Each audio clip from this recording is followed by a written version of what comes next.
All right, well, good morning, grade 8. We are continuing along here in chapter 7, lesson 7.3. This says use the graph or table to write a linear function that relates y to x.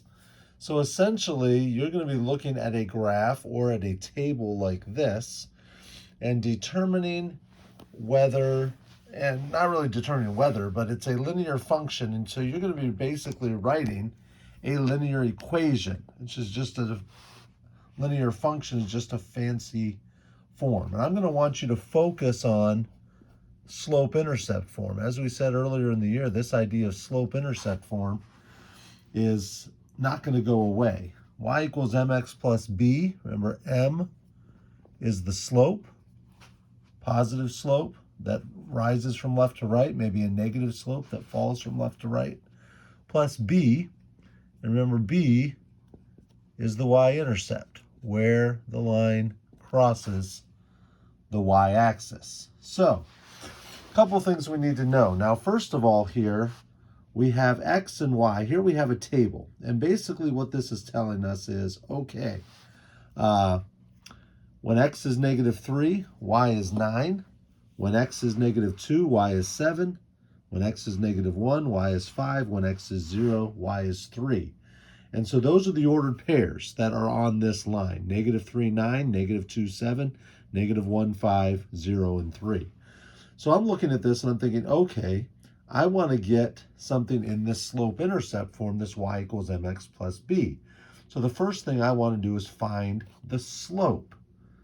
Now you need to remember back from earlier in the year, what is the formula for slope? Well, remember, slope can be thought of as rise over run. It's like a fraction, okay? The formula for slope, remember, change in y over the change in x. And I can figure out the slope, remember, as long as I know two of the ordered pairs. Well, I have four ordered pairs here. So we're going to say, okay, change in y over change in x. And so remember, it's kind of this idea, okay? You can kind of also think of it as y2 minus y1 over x2 minus x1. And you can even think of it as y1 minus y2 over x1 minus x2. It's just, remember, if you use y from one ordered pair for the top number, you've got to use the x from the same ordered pair. You can't switch them.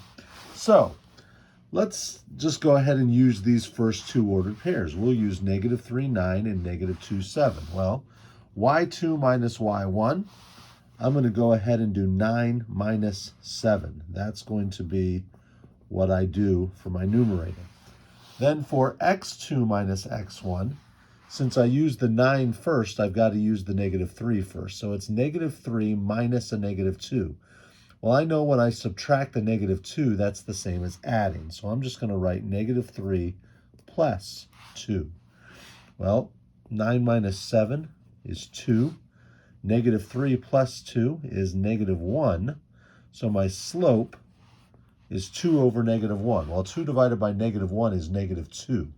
So I know to start, when I want to put something in slope-intercept form, if my slope is -2, it's going to be y equals -2x. That's where it's going to start, okay? And then, okay, I need to look for the y-intercept. Now remember, the y-intercept is where it crosses the y-axis. And to find the y-intercept, you make x 0. So I go back to my table and I see, oh, x is 0 here. And so one of my ordered pairs is 0, 3. When x is 0, y is 3. That's a positive 3. So for my b part, my y-intercept, I just put plus 3. And there I have a linear function that relates y to x. You'll also sometimes be shown it in a graph form like this. And I'm just going to use one of the examples out of the book. You have a line. That's clearly a straight line.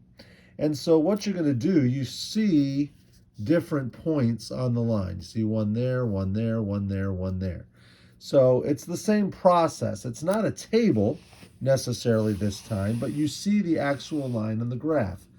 So once again, the first thing I need to find is the slope, which is the rise over run, the change in y over change in x. So I need to find two of the ordered pairs. Well, we'll use this point here. That's -4 on the x-axis and +1 on the y-axis. So one of the ordered pairs is -4, 1. Because remember, ordered pairs are always x, y. So one of them is -4, 1. We'll write that down. So that first ordered pair, -4, 1. Well, here I have one. Looks like x is 0, okay, or x is -2. Y is 0. It's not up or down at all, okay?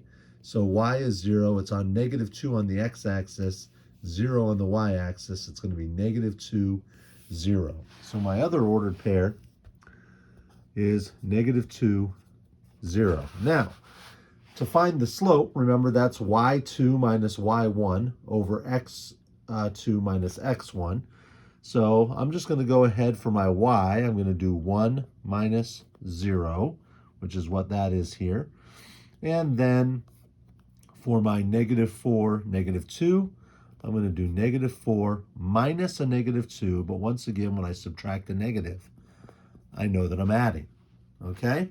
So I go ahead and finish this. 1 minus 0 equals 1. -4 plus 2 equals -2. That looks like -1/2. So for my slope-intercept, I'm going to start with y equals -1/2 x. Now I go back to my graph because I need to figure out the y-intercept, which remember is when x is 0, where it crosses the y-axis. When I go to my y-axis, I see that point right there is where it's on the y-axis. And it looks like there that it's at the -1. It's down one line. So it's at 0, -1. My y-intercept is -1. So I go back to my equation. Y equals -1/2 x minus 1.